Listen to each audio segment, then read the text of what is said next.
Welcome in, everybody, on this Thursday to the Rebel Report. I'm Michael Borky, still from the hotel room at SEC Media Days. Glad that you guys are with me today. So, played you a couple of players. Got another one coming for you tomorrow. Today, I've got a special conversation. It was me, and you'll see and hear Hey Dad as well on it. But former Ole Miss head coach David Cutcliffe joined us, and it's a great conversation. He was awesome. To nobody's surprise, he was awesome. We talked about how his son is now coaching the current head coach at Ole Miss's son in football. Egg Bowl memories, biggest regrets as a coach, things that he notices now that coaches do that need to get fixed. I mean, just really good stuff from David Cutcliffe. So I hope you guys enjoy it.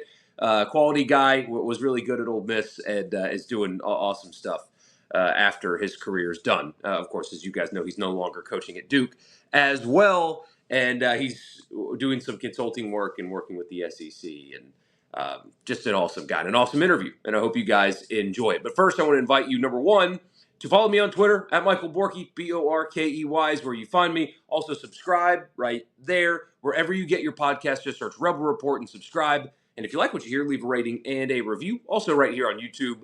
Like, subscribe, leave a comment, all that good stuff as well. I would appreciate that. Hit the notification bell because we'll be back with our live streams starting on Sunday night. So obviously been gone this week. We'll be back on Sunday night doing live streams, and then it's full steam ahead to football season. So you want to hit that notification bell. You want to know when we go live. In this edition, and every edition of the podcast is brought to you in part by Toyota of Brookhaven. Check them out online at toyotabrookhaven.com. And tell them that I sent you. You get $1,000 off any in-stock new Toyota on me. $1,000 off if you just tell them that I sent you before anything else. You don't have to live in Brookhaven to shop at Toyota of Brookhaven. Check out their online inventory. Make a phone call if you want just to see what they have, because they will take care of you in the car buying experience. It's a difficult one. It is a frustrating one for a lot of us. They understand that. They know that. They will take care of you because at Toyota of Brookhaven, they deliver. Also, Priority One Bank. They got 16 locations in Mississippi. So there's very likely to be one in your backyard, just like there's one in my backyard. Bank with me at Priority One Bank. And finally, Advantage Business Systems. Check them out online at absms.com. If your Mississippi business needs anything office technology related, absms.com is the website. Tell them that I sent you, and they'll give you an assessment on me. Just, again, tell them that I sent you. absms.com. That is the website. All right, here it is right now, mine and Hey Dad as well, our conversation with former Ole Miss head coach David Cutcliffe. Sports Talk Mississippi from Atlanta, SEC Media Days. Michael Borky, Brian Haydad, and a guy you know very well in the state of Mississippi, David Cutcliffe, longtime Ole Miss and Duke head coach, legend in the SEC. But I want to start with this, actually. A very unique dynamic in your life. The current head coach at Ole Miss's son is being coached by your son. How about that? Isn't that amazing how things work out? Yeah, Chris Cutcliffe, our son, who is the head football coach at Oxford High School, when we were at Ole Miss, played there. They played for a state championship themselves. And then after college, and he was with us a couple of years at Duke, told me, he said, Dad, I want to go back. And Molly and I don't want to raise our children going all over the country. She's a high school sweetheart, so they're married, and they went back to Oxford, and he's done a great job there. And now Knox has come east, and he says Knox has got great work ethic and some arm talent. He's in a battle because he's got a returning starting quarterback the same age who's exceptional.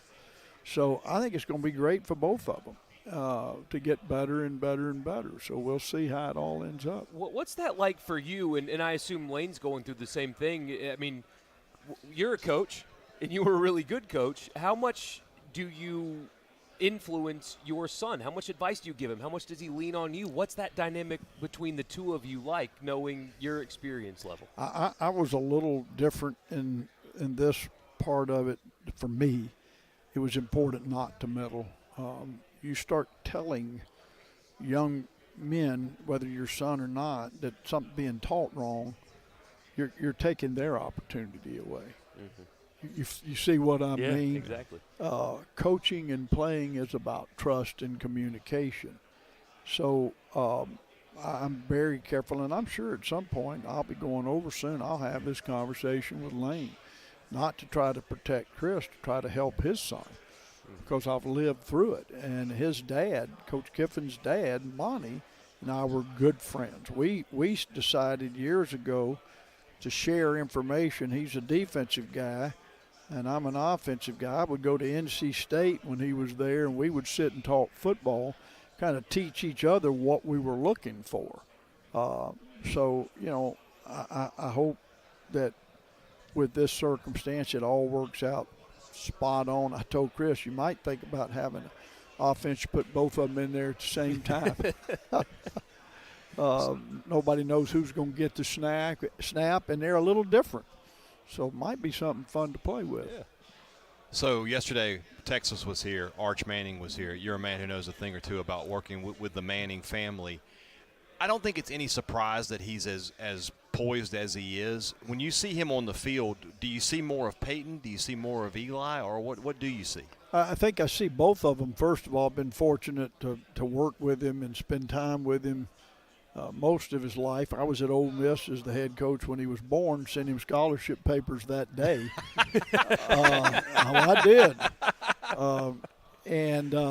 But that's just good recruiting. That's what smart. You do. Yeah, you were ahead of the curve. I called Cooper and I said, I got a courier coming by with scholarship papers. So. Love it. But, he has this. It all starts off the field. It's a work ethic. The three of us can sit and watch tape and get a different amount of work done because of our focus and because of understanding and knowing what to look at. He has the meeting room. I've sat in their quarterback meetings with them in this role I have some, as I've done in other schools, not just Texas. But it's interesting that he does have that same gene.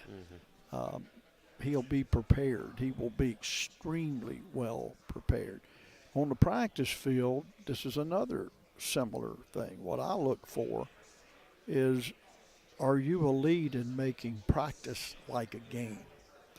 It's like even coaching our specialists and quarterbacks are this way.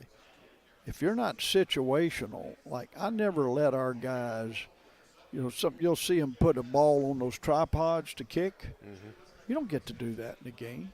You don't get to stare at the ball. So I made them work with each other, and the other kicker would have to flash the ball down and you kick it there. And then I would ask him, what game was it? What was the score?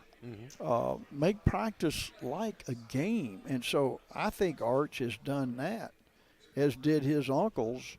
But I've gone to practices for 2 years now, and I think he's done that. And, people ask me, where'd you come up with that mentality? And I said, well, because I played out in the pasture. And that pasture was, when it was a baseball, it was Yankee Stadium. And I heard the crowd, and don't tell me it wasn't. It was. And then for whatever reason, I chose Chicago Soldier Field. And anyway, I think Arch has got a real shot. Needs people around him to play well. Best friend a quarterback's ever going to have is a run game. And I think getting their back, and I think they can be elite at running the football. I think one of the strengths Coach Kiffin has is that, Ole Miss has been highly successful putting points on the game board, which is the most only stat that matters, PPG, but there are other things that lead you to it. And, he's always going to have the ability to put a run game together. Yep. So I don't know if you remember, but I met you earlier this year in the Davis Wade Stadium press box, and I got a laugh out of you because I said, have you ever been on the home side? And you were like, no, I haven't. From that game, from the Egg Bowl, what's your memory that stands out?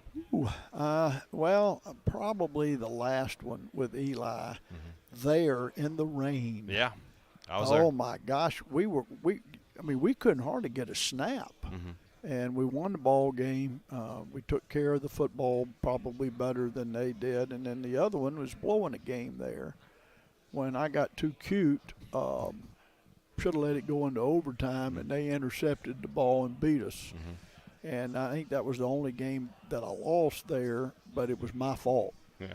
I had to apologize to our team. It was immature, a somewhat younger head coach at that time.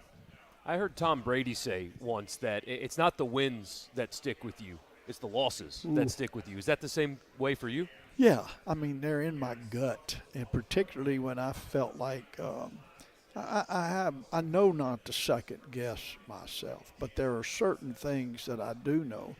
There are standards of game management that Coach Bryant had, that Johnny Majors had, that you don't violate. Analytics has improved the game, and I paid a strong attention to analytics, but not to the point of some decisions you have to make at a tough time that win or lose games. And, man, 2 scores is still a big thing, and I don't have time to get diving into 2 scores. 2 scores in clock are everything in fourth quarter decisions. You understand what I'm saying? Yes, no matter what analytics tell you, 2 scores, 2-score lead, 2-score down. You better know what you're doing. And I have violated that as a head coach, and they will go to me to my grave, and they will bother me. And I don't know if I can say this on air, but they should put "Here lies a pissed off coach." When you watch football now, are you able just to watch as a fan of football, or are you still watching it as a coach and thinking, what would I do here? Yeah, I can't watch it as a fan. My palms sweat. You need a play sheet at all times. Hey, man. I mean, Peyton calls me, names because I'm not coaching still. Tom Moore, who's a dear friend, who's 85 or 86, who's still coaching, calls me soft. Okay, take your shots, man. But, I got 10 grandkids and a most wonderful human being as a life partner, and I'm trying to make sure that I'm balancing life that way. A lot of young quarterbacks, not only in the SEC. You talked about Arch. You have Austin Simmons as well. Georgia with a new quarterback. Alabama with a new quarterback. Ohio State, Michigan, Oregon, all these programs with young, inexperienced quarterbacks.